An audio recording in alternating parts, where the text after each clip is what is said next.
What's up, everybody? So you might be wondering why you're looking at a box of parts. Well, this is a project I just landed from a friend through a trade that we made on some other stuff, and I decided to go ahead and rebuild it. So for those of you looking at chassis, you might be able to tell, and actually there's multiple chassis in there, but what we've got here is some Rustler parts. I've always wanted a little stadium truck, and I haven't built one. Of all the stuff I've had, I've never had a little stadium truck for some reason. So I'm going to give this a go. The goal is actually to have this thing ready to go by the end of today. So I'm going to do a little build video, but should be fun. And I've got some parts coming in for this from RPM here today to help me get the job done. So stay tuned, and we'll get this thing looking good by the end of the day. Alright, so I've laid out what we have to work with here, and hopefully you can see it all with the camera the way I've got it. But basically we've got just a blown out Rustler, and this is what I got from my buddy, and he got this project from another guy from nearby. So this truck's made its rounds and just hasn't gotten the attention it needs lately, so this will be a good little project. I know the Rustler's an old platform, been around forever. As you can tell, these are the black chassis, which are much older. Either way, we're going electric, and we've got 3 separate chassis to choose from, and it looks like they've all been used at some point, but this one looks to be the cleanest of the bunch. So I'm not sure which chassis I'll use there. The one that's sort of half attached still has been altered a little bit, but it does have the body pin, or I'm sorry, the battery pins still up in here to hold the battery tie down. So I don't know, maybe I'll swap things from there to here. I need to make sure my batteries are going to fit, and that's why my buddy had trimmed this out, because he was trying to get the batteries to fit in their battery better. Some of our longer 3S batteries that we've got now. But this is what I have. So as you can see, we need a new transmission plate, and that is on its way today. That's what I'm waiting on to come in the mail. But otherwise, we've got a decent setup here. I don't know where these shocks came from, but they look to be a decent shock assembly there. We've got blown out tires. Looks like we have good axles though still. Looks like we've got a mostly good shock tower there. Might need to get a new one though, just in case. Spur gear looks good. They had a wheelie bar on here from Arma. Here's the other side, same blown out tire. It actually looks like, yeah, we're missing that axle, so that kind of stinks. You see a RPM hub carrier in there, looks like. Maybe some metal or aluminum hexes in there. So we've got some good stuff to work with. And then I'm hoping we've got a decent servo still in there. It does have a servo saver on it, looks like. Or actually maybe not. But it sounds like it's moving okay. I just hope it's alright. Got some different shocks on the front that don't seem to have much oil in them, so we'll redo that. And we'll just clean it all up and get this thing back together. It's like the guy had the short course truck castle assembly, so we'll put that back in there. Definitely need to do a little repairing on the wires. But that's easy enough. And then they had some, looks like, slash type wheels for it, because these other ones are all blown apart. There's 3 bodies. So anyway, we'll have a little fun with this, and I'll show you some updates as I progress through the build. I won't show you wrenching the whole time, but of course we'll jump to some different parts of the build that I get to, and I'll show you how I put this all back together. Alright, so getting things organized. New parts showed up. Whole new gearbox housing from RPM, so we're going to put that in there. Replace all that. And then Ryan dropped me this cover, so we'll use that cover. Hopefully it'll fit decently. So I'm going to get into this thing. Let's start tearing it down.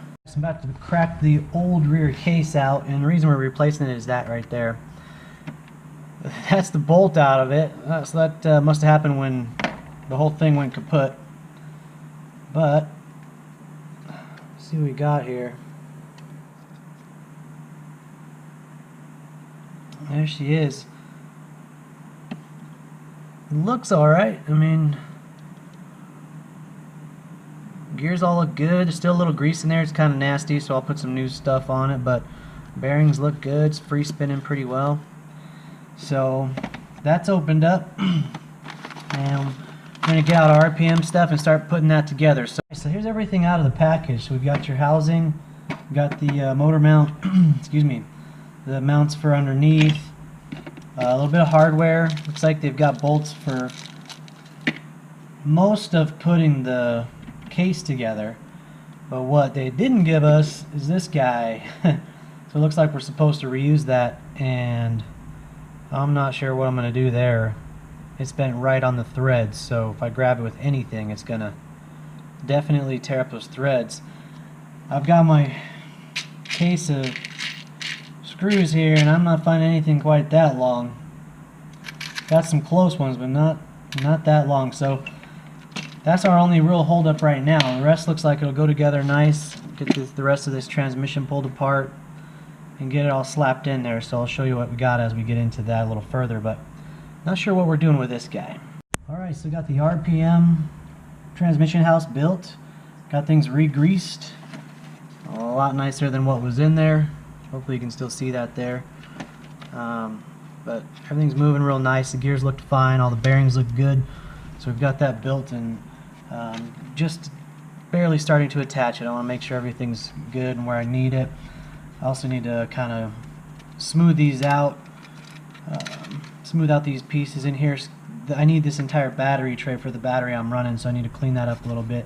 So I'm going to do that next. And then I'll start getting the rear assembly put back together, get the motor on there. I need to do a little soldering and things, so I'll show you a little bit of that as we go. Alright, I took and just filed this out, used basically a Dremel, but an air Dremel. Just clean that up a bit so my batteries can seat in there a little nicer. I really don't like that too much. I'll probably put a nice small thin layer of foam in there. I've got some of these foam pads here still that would probably sit under those batteries real nice, just one or two, so it'll still squish down a little bit under the tabs. But that looks a lot better.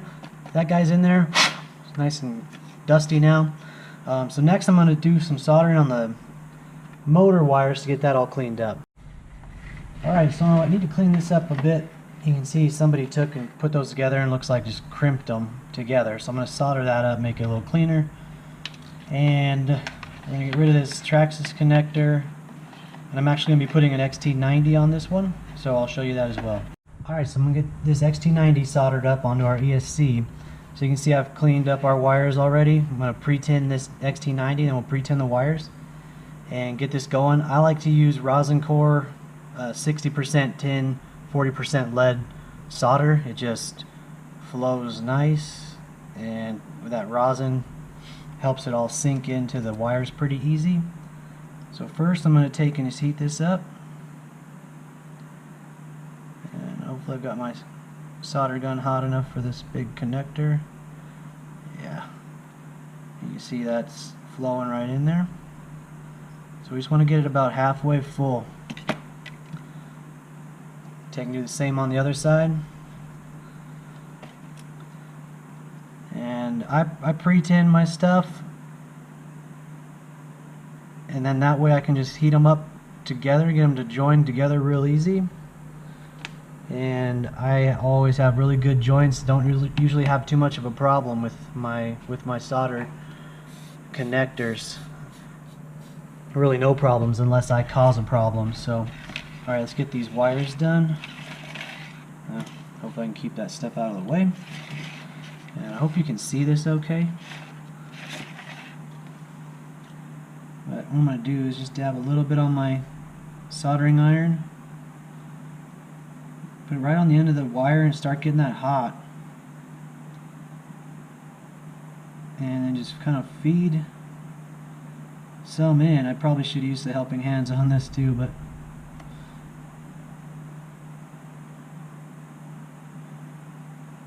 because we want the wire, there it goes, to absorb that solder.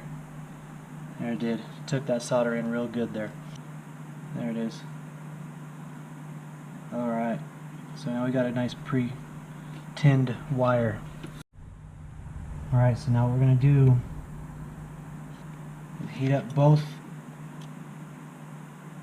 pre-tinned parts and then join them together with a little more solder. You want to get that flowing over both. Alright, that looks good. There we go. I want it to stay nice and shiny like that. You want that shine to still be on your solder. If it dulls out, as you've probably seen before, you're going to have that cold joint and then it's not going to hold well at all. But as long as you get that shined on there, I hope you guys can see that. I mean, I'm no pro by any means, but that's a good joint. That is not going anywhere. So, and I've got my shrink wrap on there that will heat up here in just a second.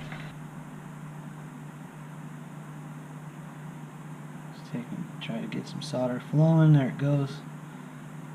And we just want to let that get hot enough that there we go, that the wire starts to accept that solder all by itself. That rosin is flowing into where it needs to be. Alright, now we can get this on here. And you want to heat both of these, and you don't want it to be hot too super long. So we want to get in, get it hot. There it goes, they're melting together. Backfill our solder a bit. Try to really get that XT90 filled up and get out of our heat.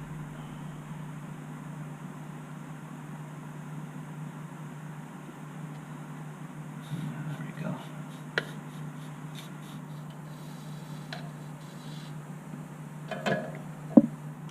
Guys, I kept using cheap soldering irons for the longest time, and I had all kinds of soldering struggles until I finally bought a better soldering iron, and I'll show you what I have. But you can see there, that accepted really well. It's actually from Amazon. It was about 45 bucks, I want to say. The model number is 3020, and it's awesome.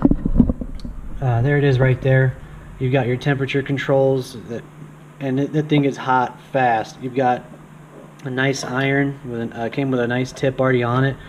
I highly recommend this thing. It changed the way I solder completely. I mean, overnight. Alright, so I just pulled off the tape on this thing, and yeah, all they've done, you can see, is run both wires in there and crimped it together. So I'm going to eliminate that. Yeah, so they've got the two wires just bridged together, and what we're going to do is take and looks like they did try to solder it a little bit. We're going to take and solder that a little better, and then heat shrink over it for a good clean end there, so we don't have a crimper on the end of it all the time. So I've got some real skinny heat shrink that I think should fit on there pretty good. There we go. I'm going to use a nice long one so I have space to do whatever I want with that. Alright. Now, with working with two wires, you don't take much to get them hot and get them soldered. So I'm going to just pre-tin the tip of this again. I've got my temperature down a little bit now on this because it's a much smaller wire. And I'm just trying to heat that wire up and then feed my solder in just like that. And there we go. That's plenty good to just join two little wires together. That's especially on something that's just, you know, controlling the switch. So that's it, guys. That's our soldering job. I'm going to take and heat shrink this stuff down, test that it's working, and start getting it fit back together. Now that that's done, I want to take apart this front end before we start bolting the back end together and getting our electronics in. You can see it's a pretty good mess. It's just filthy. So I'm going to take and clean that up and pull this cover off, find out why there's so much pressure to press that cover down, as that's concerning me a little bit. I'm thinking that the servo saver is probably not wedged into where it needs to be. These shocks need to be rebuilt for sure. I don't even know what kind of shocks those are. So I'm going to pull this apart right now, take a look at that and see if these are even, they're probably not even worth using, but I'm going to use them for now. With the way they're leaking, I'm going to guess that they don't have a seal in there anymore. So we'll take a look, see what we have here. Alright, so I got the shocks apart, and actually I was surprised to see, hopefully you can see in there, But they do still have the little seals in there, and they look okay. I just hope they're not torn, because these were leaking like crazy. One was completely empty, one was still mostly full. So we're going to take and refill these. All I have right now is 30 weight oil, and I doubt that's really what I want up front. But it might be okay, so it's probably at least okay to try this. So what we're going to do, take and fill these up real quick. And I like to fill them right to the top, just like that. Now, if you've ever watched people do this before, you get bubbles in here, and so you're going to want to, even with it full, you can depress this. The oil is not going to come out if you go nice and slow. And what you're trying to do is just get some of those big bubbles out, and then what I'm going to do is just take, and for a few minutes just set it aside here, and let that sit still for a few minutes. Just let as much of that air come out as I can. Again, fill this guy up right to the top. And I'll take and just depress it a few times. Actually, I pulled some air into that, but your goal is to get some of those large bubbles out. You're not going to be able to see them with the GoPro, but I'm just depressing it a little bit. There's a big bubble right there. I might have pulled that in some, but anyway, so push out as much as you can, but then the best thing you can do is set them down and just let them sit for, I mean, the longer the better, really, but at least give them 10 minutes or so. So I'm gonna let those sit for a minute. Come back, I'll show you how I like to cap those off. While those are sitting still, I thought I'd share with you guys too. So you saw how bad this was just a second ago, just grimy, nasty. And I mean, it's not perfectly clean now, but look how much better it looks. All I did to clean it that well, guys, is just use an air compressor.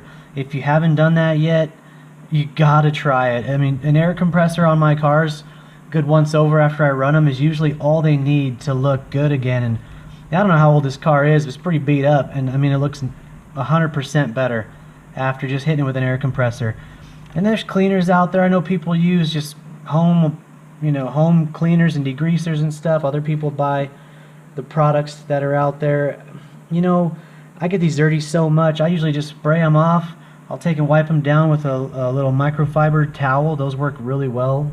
And just keep them at least clean. And then I will hit them with some mousse slick or something like that from time to time, just to keep those joints moving nicely and not squeaking too bad. But an air compressor, that's the way to go. If you don't have one, get one. Even just a small one will really clean these off really well for you, and very quickly. Alright, through the magic of internet time, these have been sitting for a little while. I think they're good to go. So this is a very standard shock. It's a plastic cap, plastic housing, no venting on it at all. My Pro lines are amazing. Those are the probably easiest shocks to do. But when you have a basic one like this, what I like to do and what I learned just from other YouTube videos is go ahead and put that cap on there, get it started, but that's it. Just get it to where it's just started. And then what I'm going to do is I'm going to take and compress this spring down probably I guess about 3/4 of the way. What I'm trying to do is get a little compression in there, and then with it compressed, I'm going to go ahead and screw that cap down. And you're going to get a little bit of oil coming out, which is no big deal. That's why I didn't clean these yet. You should get a little bit out. That's pretty normal because you want these to seal up. Alright, so that's nice and tight. So now to check if you got that right, just take and give it a couple depressions and look at. So what I want is that smooth action right there, but I still need to be able to obviously compress these all the way. And what'll happen is if you don't compress it while you put that cap on, you just compress it right from the top, you won't even be able to push this down. You'll have so much oil in there still that this thing will just be locked up. This is what we want right here. Nice and smooth. Okay, through the magic of movies, I went ahead and did the other one, and you can see nice smooth compression on both now. And they're filthy because I didn't clean them from before. They were just covered in junk. But since I knew my oil was going to run over, I didn't clean them yet. I'm going to take them over right now, hit them with the compressor, and they'll be nice and clean on that front end when we come back. But that's what you want. And the other thing I was going to say, when you take and tighten those caps down, all you want is just hand tight. Just get them finger tight, as tight as you can get them with your fingers, and they will stay sealed. I mean, obviously there's cheaper shocks out there. Some of them are going to leak, but a good sealed shock is going to stay nice and tight just by hand tightening it. And it will get tighter. I promise you, when you go to take it apart, it will be tough to undo. So that's all I do for my shocks, and I never have a problem. Alright, so I've unbolted this top plate. Let's take a look here.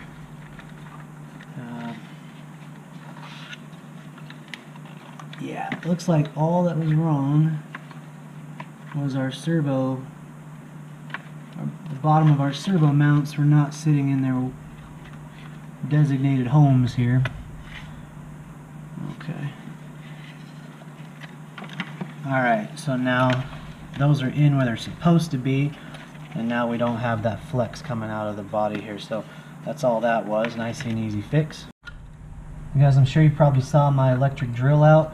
One thing I'll encourage you, if you use electric tools on your RCs, go very, very slowly, and I always like to finish it off by hand, because you can over tighten these in an instant with those power tools, and then that's it. Once you strip that out, especially on a chassis bolt like that, you're not getting it back in without, you know, getting creative. So just another little tip. Let's get those shocks back on here. It's reassembled. So I got some oil on there I didn't clean off, but otherwise it looks a lot better. Our shocks are nice and smooth operating now. They're not real, they don't rebound real fast though, so I may preload them just a tiny bit more, but they're nice and smooth, and they're not just going, you know, flopping around. So front end's done. I'm really hoping that servo's okay in there, because I did not take it out. So we're gonna hope that that's all right. If somebody has actually soldered that thing up too, so we'll see how that turns out. But I'm gonna start getting the rear end back together, get the motor all mounted up, start getting the back arms cleaned up, get these other wheels off of here. Alright guys, so another little update. I've got all the rear put back together. Had to use an old axle, as the one that was in here was broken, so that's an old one for my slash, but I'll probably upgrade these the way I did the slash also, if it fits, which I don't know why I wouldn't. It's the same shafts, but I did the Techno drive shaft upgrade on the slash, and I love it. It's the best thing I've done to that truck. So I've got it all in there. They sit very flat, and it's just due to these shocks that this person chose. That's as far down as it will let those arms go. So it's going to be a very lower sitting car, but it's going to be fine. I mean, I'm not sure if that's normal for these or not. All I know is when I undo that shock, it definitely can drop lower.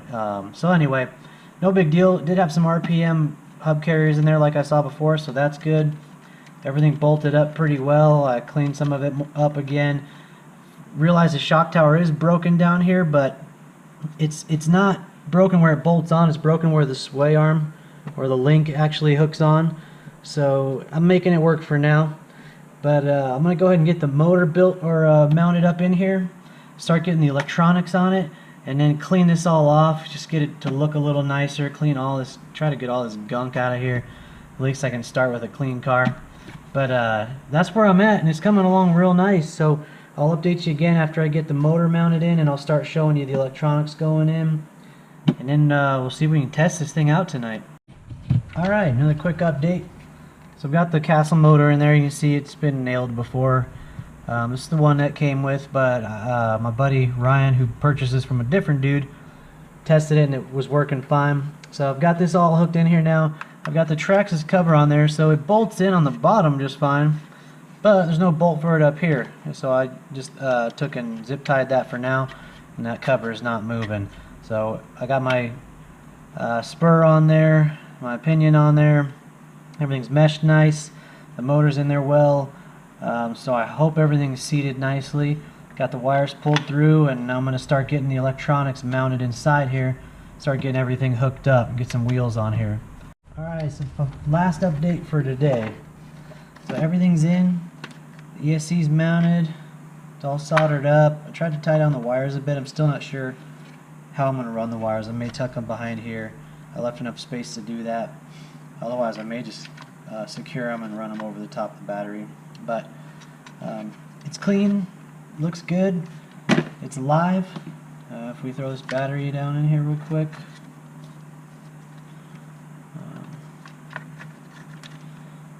and plug it in.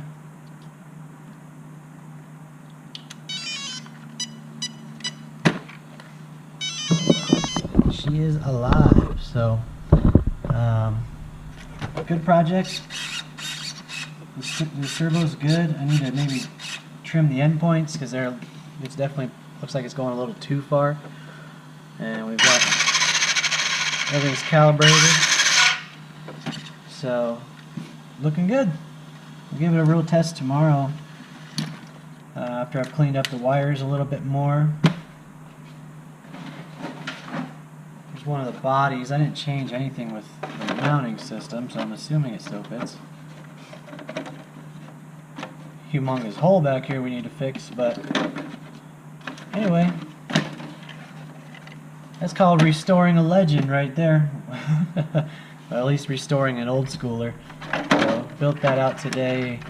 Didn't take too long to just go over it all and clean it all up. I still need to spray some of this off and clean it up a little better. But I threw in a TSM receiver, so being two-wheel drive, that'll give me some traction control. And this little thing should be pretty fun. It seems like it'll be pretty fast. So anyway, that's the end of the project for today. And I'll touch it up tomorrow and probably show you a little running video if I can. Actually, probably 2 days from now. Tomorrow I got to work all day. So anyways, thanks for watching, and hope you enjoyed that build.